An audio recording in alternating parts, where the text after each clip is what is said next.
सभी 80 और 90 शब्द प्रति मिनट की गति के लिए तैयार हो जाइए। यह हमारा steno for all YouTube channel है, जो कि वेबसाइट भी है एक www.stenoforall.com। रेडी।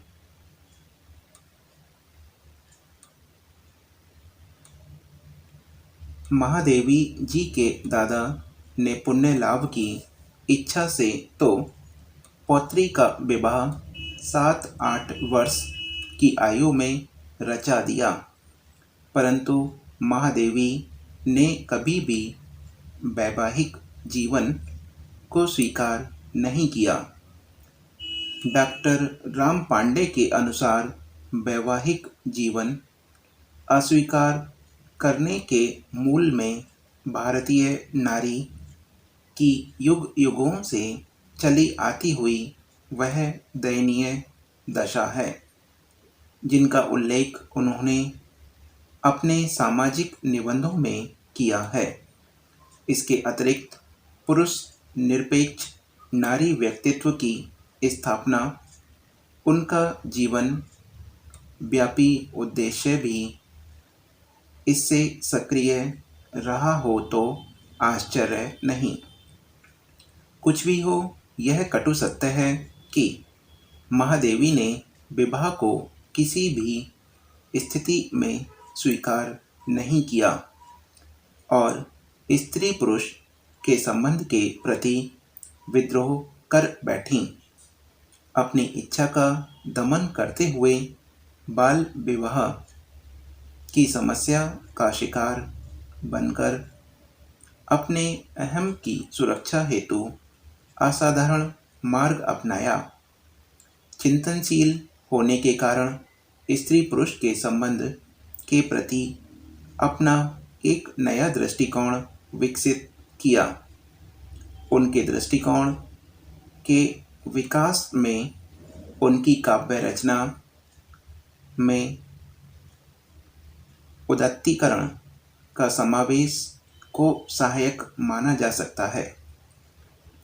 देश की कृषि अनुसंधानशालाओं में जो खेती और पशुओं की नस्ल सुधार आदि का काम बराबर कर रही है, उस काम के परिणामों का किसानों पर पूरी तरह प्रचार करना चाहिए। तभी देश को इन वैज्ञानिक खोजों का पूरा लाभ मिल सकता है। पश्चिमी देशों के परीक्षणों से खेती के क्षेत्र में इन अनुसंधानों और वैज्ञानिक खोजों का महत्व और उत्पादन पर प्रभाव भली प्रकार प्रमाणित हो चुका है।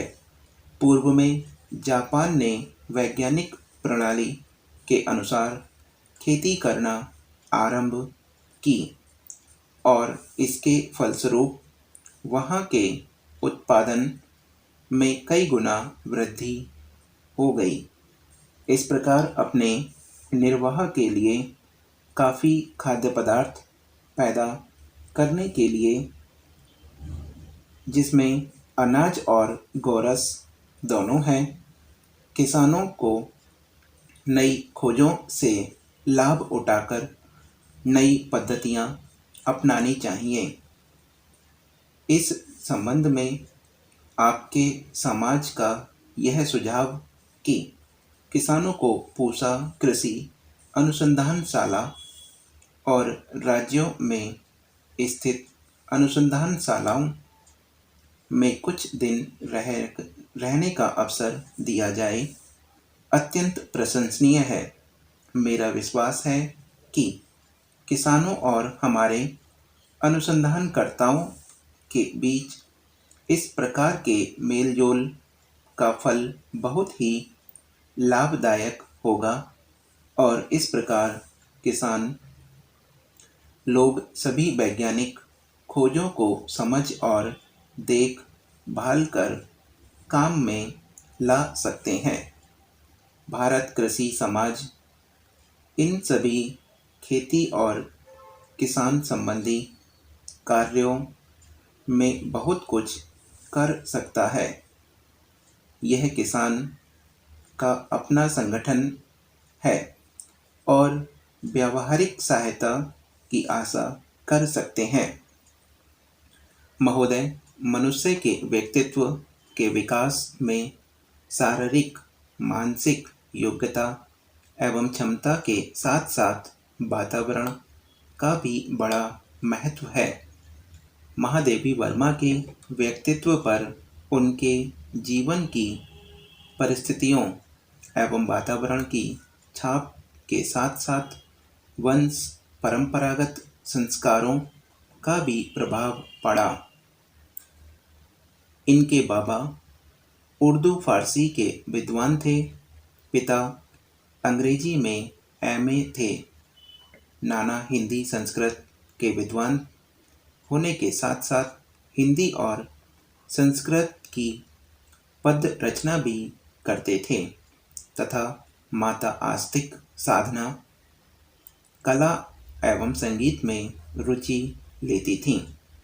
परिवार की 3 पीढ़ियों के उपरांत बड़ी मनौती के बाद जब महादेवी जी का जन्म हुआ तो सभी अपने अपने ढंग से विदुषी बनाने के स्वप्न देखने लगे। बाबा सूफियों का विश्वास करते थे पर कर्मकांड पर नहीं। पिताजी नास्तिक तो नहीं थे परंतु संदेहवादी थे। वे व्यापक मानव धर्म को मानते थे और माँ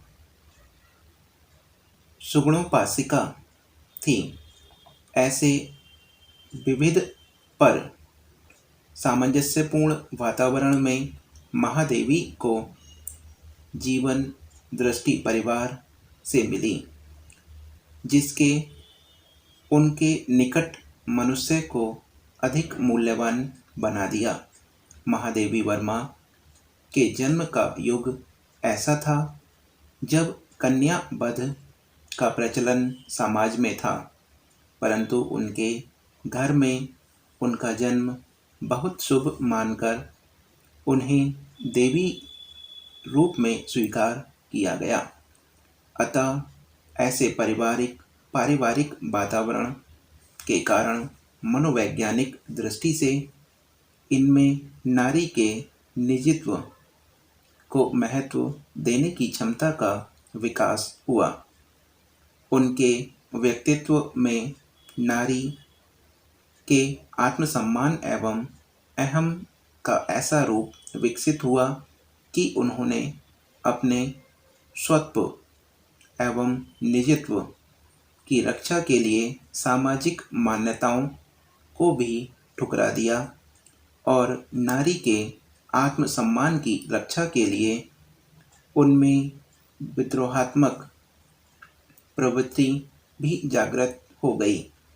गद्य और पद्य रचनाओं में भी वे स्व संबंधी धारणा से मुक्त नहीं हो पाई और काव्य के क्षेत्र में तो वे अपने ही धरातल और सीमा से बंधी रहीं।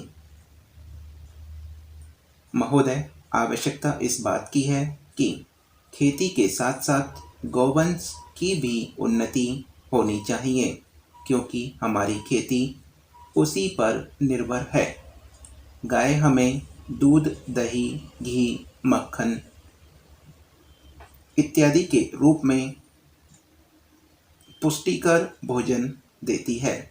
इसके अतिरिक्त खेतों के लिए अच्छी से अच्छी खाद देती है, जिसको हम अपने अज्ञान से या तो बिल्कुल नष्ट कर देते हैं या उससे जितना लाभ उठा सकते हैं नहीं उठाते।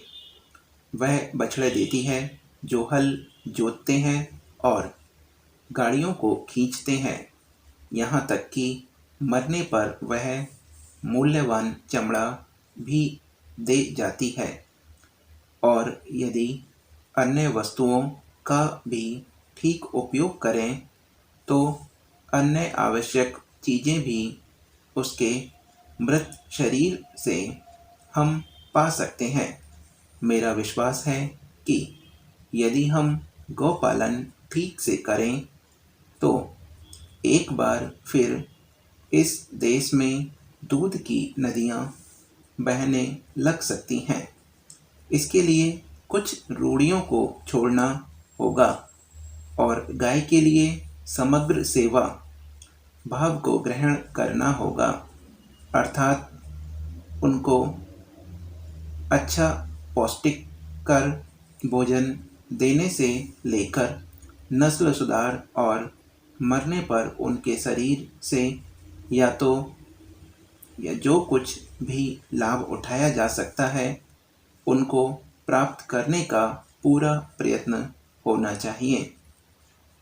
जब तक कृषि सुधार और गौ संवर्धन का कार्य साथ साथ नहीं किया जाएगा तब तक खाद्य समस्या पूरी तरह हल नहीं हो सकेगी।